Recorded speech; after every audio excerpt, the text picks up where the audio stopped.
ஓம் சாந்தி. அனைவருக்கும் வணக்கம். ஆன்மீக அன்பு நினைவுகள். ஜனவரி மாதம் நம் அனைவருடைய வாழ்க்கையிலும் மிக மிக விசேஷமானதாக, மிகவும் ஒரு அலௌகிகமான ஒரு அனுபவத்தை அதிகப்படுத்தக்கூடிய, புருஷார்த்தத்திற்கு நல்ல தூண்டுதல் தரக்கூடிய மாதமாக அமைந்துள்ளதை நாம் அறிவோம்.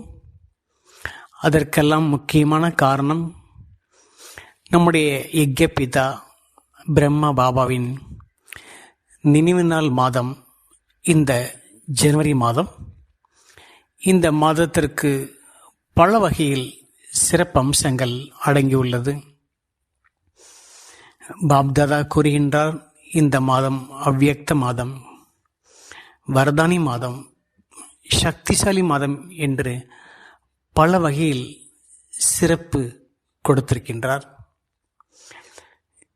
பொதுவாகவே நினைவு நாள் என்று சொல்லும் பொழுது முன்னோர்களை நினைவு செய்வார்கள். உலக ரீதியாக பிரம்மாபாவுடைய நினைவு நாள் என்பது நினைவு நாளாக மட்டுமல்ல, சக்திசாலி நாளாக நமக்கு அமைந்துள்ளது.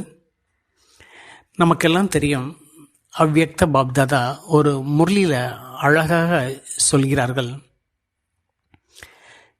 இந்த ஜனவரி 18ஆம் தேதி பிரம்மா பாபா தன்னுடைய எல்லா சக்திகளையும் குழந்தைகளுக்காக அர்ப்பணித்தார். அதாவது வில் சொல்லுவாங்க, வில். பிரம்மா பாபா நம் அனைவருக்காகவும் கொடுக்கப்பட்ட வில். இது காட்லி வில் என்று பாப்தாதா கூறியிருக்கிறார். இந்த காட்லி வில் மூலமாகத்தான் நம் எல்லோருக்கும் புருஷார்த்தம் செய்வதற்கு, சேவை செய்வதற்கு வில் பவர், மனோபலம் கிடைத்து கொண்டிருக்கிறது. அதற்கெல்லாம் முக்கியமான காரணம் நம்முடைய உயிரிலும் மேலான பிரம்மா பாபா.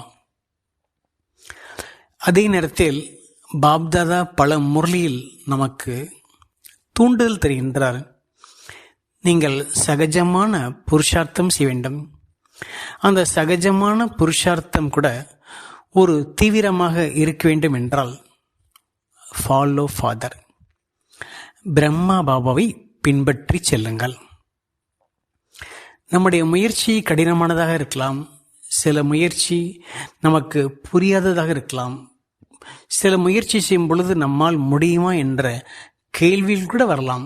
ஆனால் பிரம்மா பாபாவை பார்த்தால், பிரம்மா பாபாவை பின்பற்றினால், பிரம்மா பாபாவை நினைத்தால் நம்முடைய முயற்சிக்கான எளிமையான தூண்டுதல் கிடைத்து கொண்டிருக்கும்.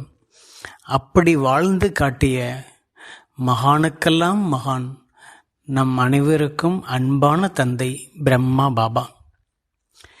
இந்த அவ்வியக்த மாதத்தில் பிரம்மா பாபாவுடைய விசேஷமான முயற்சிகள், ஃபுட்ஸ்டெப், காலடிகளை, அவருடைய தாரணைகளை நாம் அதிகமாக நினைவு செய்கின்றோம். அதை நினைவு செய்யும் போதே நம் எல்லோருக்கும் நல்ல நல்ல தூண்டுதல் மற்றும் அனுபவம் கிடைத்து கொண்டுதான் இருக்கின்றது.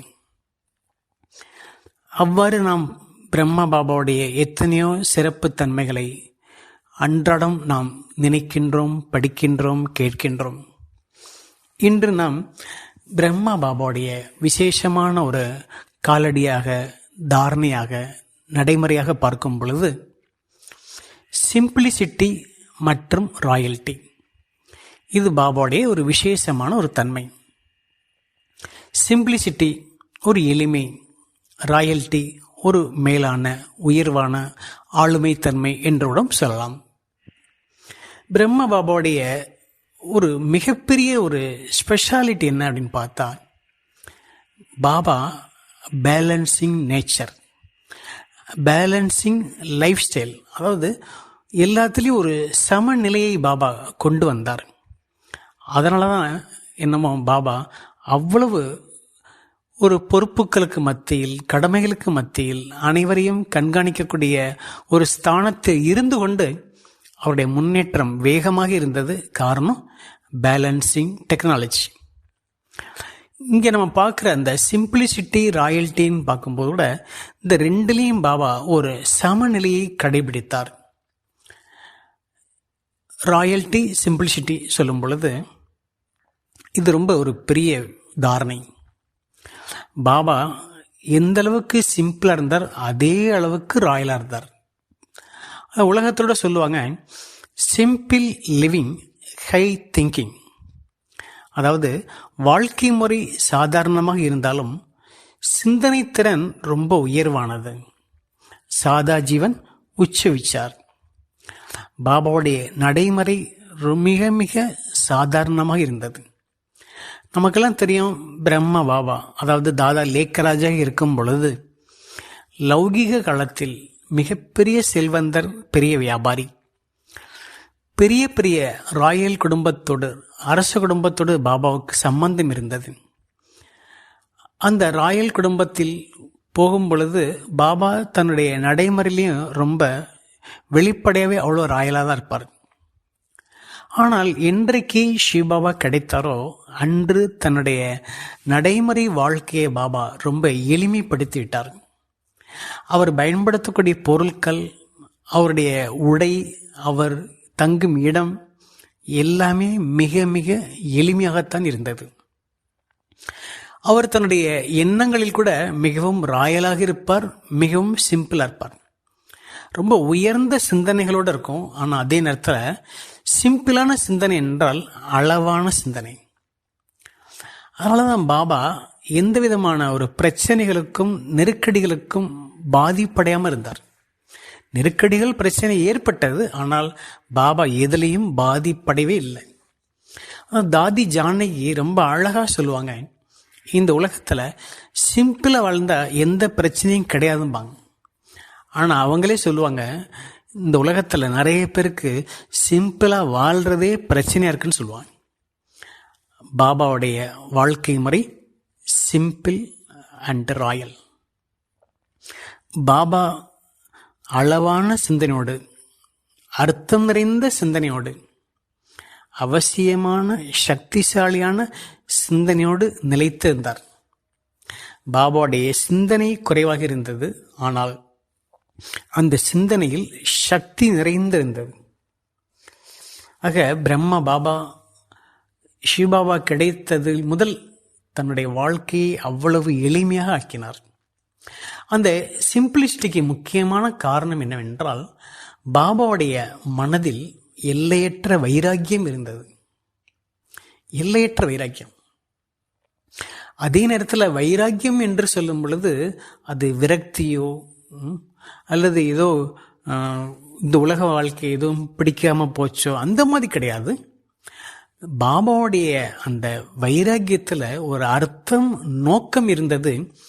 இந்த வைராக்கியத்தை ஒரு சிம்பிளிசிட்டிக்கு ஒரு காரணமாக அமைஞ்சதுன்னு சொல்லலாம். ஆனால் அதே நேரத்தில் வெறும் வைராக்கியமும் மட்டுமல்ல, பாபாவிடம் அந்த ராயல்ட்டியும் உயர்வாக இருந்தது. பாபா சாதாரண உடையோடு தான் நடந்து போவார்.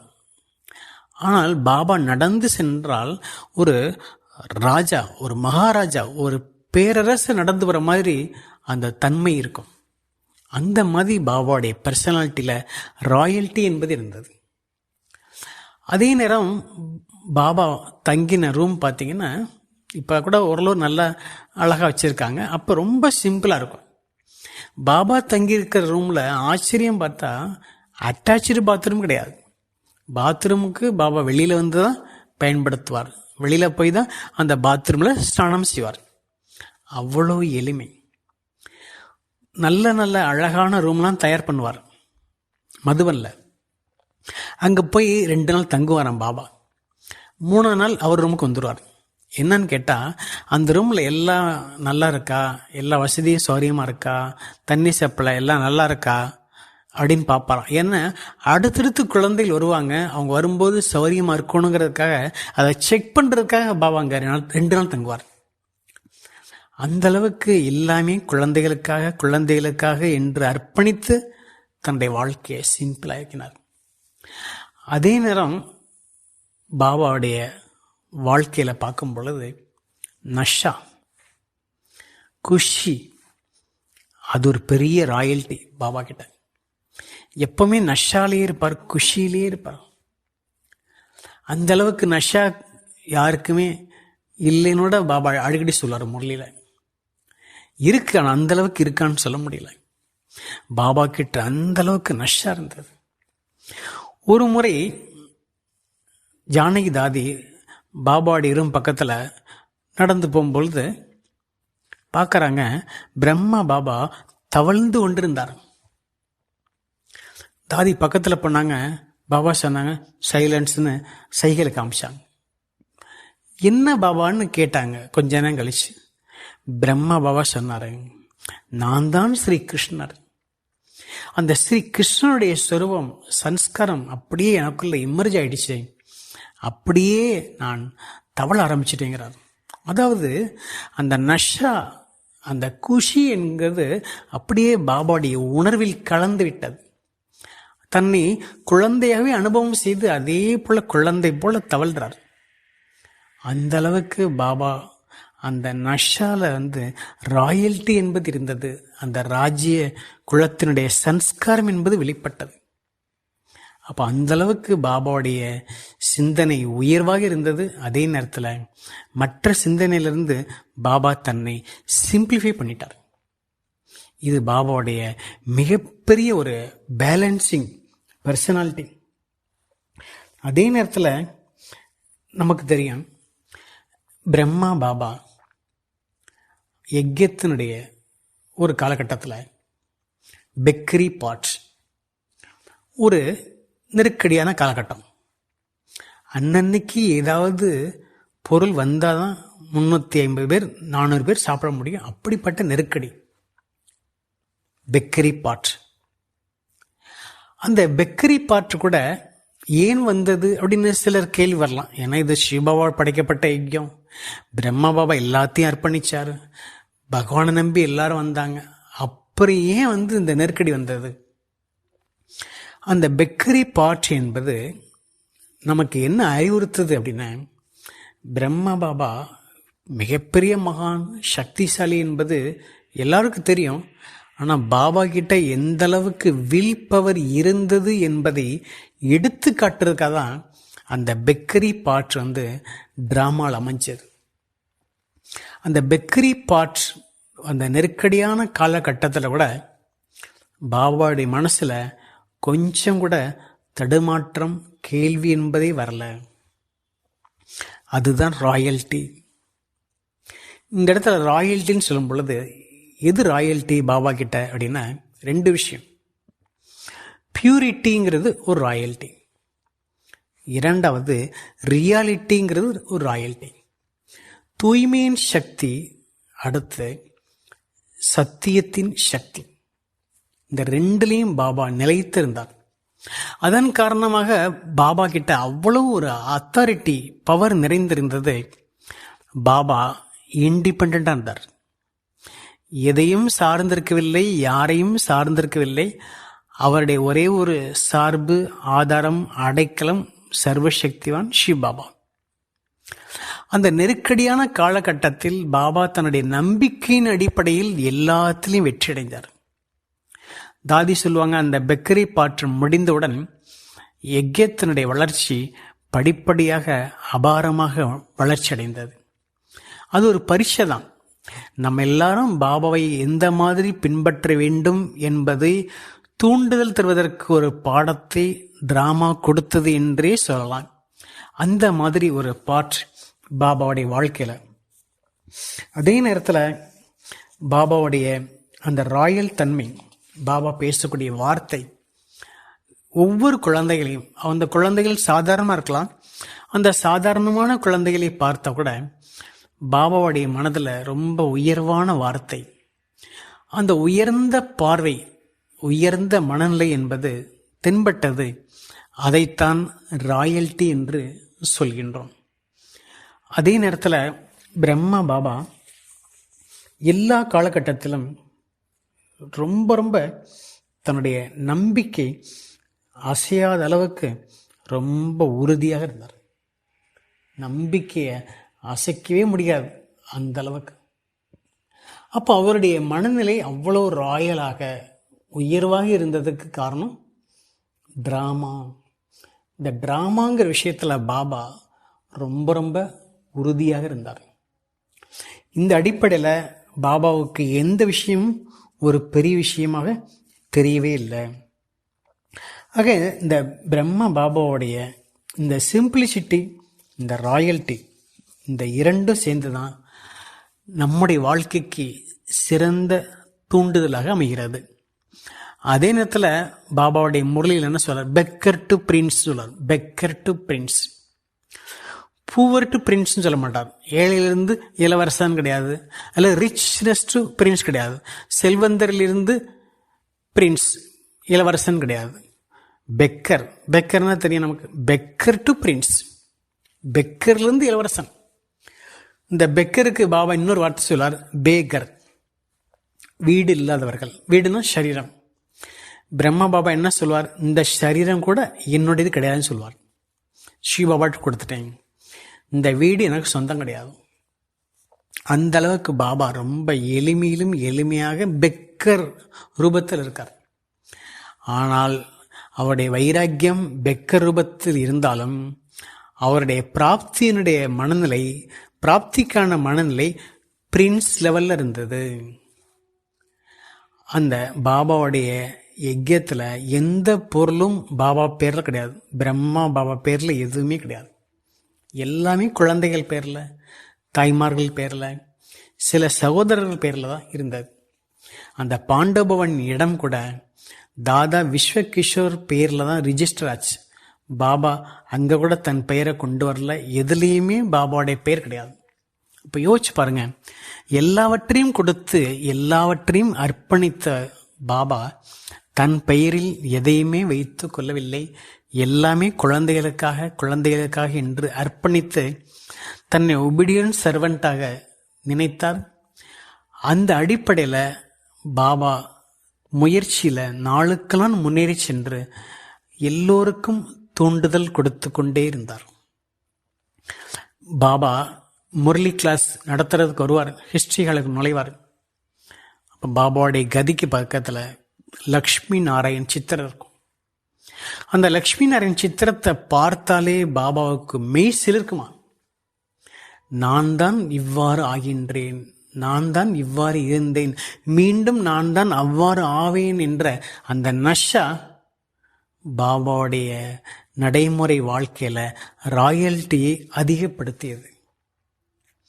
இவ்வாறு ஒவ்வொரு விஷயத்திலும் சிம்பிளாக, ஒவ்வொரு விஷயத்திலும் ராயலாக இருந்து இந்த பேலன்ஸ் சமநிலையில் இருந்து பாபா எல்லா வகையிலும் பாபாவுடைய ஆசீர்வாதங்கள் பெறுவதற்கு முழு உரிமையாளர் இருந்தார்.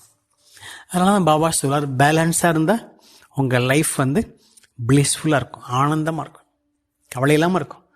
அதே நேரத்தில் உங்களுடைய வாழ்க்கையில் பிளெஸ்ஸிங்ஸ், பாபாவுடைய வாழ்த்துக்கள் கிடைச்சிக்கிட்டே இருக்கும். இதுக்கெல்லாம் தத்ரூபமான அடையாளம், எடுத்துக்காட்டு, ஒரு நினைவு சின்னமாக திகழ்ந்தவர் தான் நம்முடைய உயிரிலும் மேலான அன்பான தந்தை பிரஜாபிதா பிரம்மா பாபா. நாமும் இந்த ஜனவரி மாதத்தில் பிரம்மா பாபாவை போல் ஆக வேண்டும் என்ற திடமான சங்கல்பத்தோடு இருக்கின்றோம். அந்த திடமான சங்கல்பத்தை நாம் அடிக்கடி நினைவு கூர்ந்து பாபாவுடைய விசேஷமான தன்மைகளை நாம் அடிக்கடி மனதில் சிந்தனை செய்யும் பொழுது நம்முடைய முயற்சி சகஜமாக இருக்கும், தீவிரமாக இருக்கும். அதே நேரத்தில் பாபாவுடைய நல் விருப்பங்களை நாம் பூர்த்தி செய்ய தயாராக இருப்போம். இதன் மூலம் நம்முடைய அநேக ஜென்மங்களுடைய நல் விருப்பங்கள் பூர்த்தியாகும். நன்றி, வணக்கம், ஓம் சாந்தி.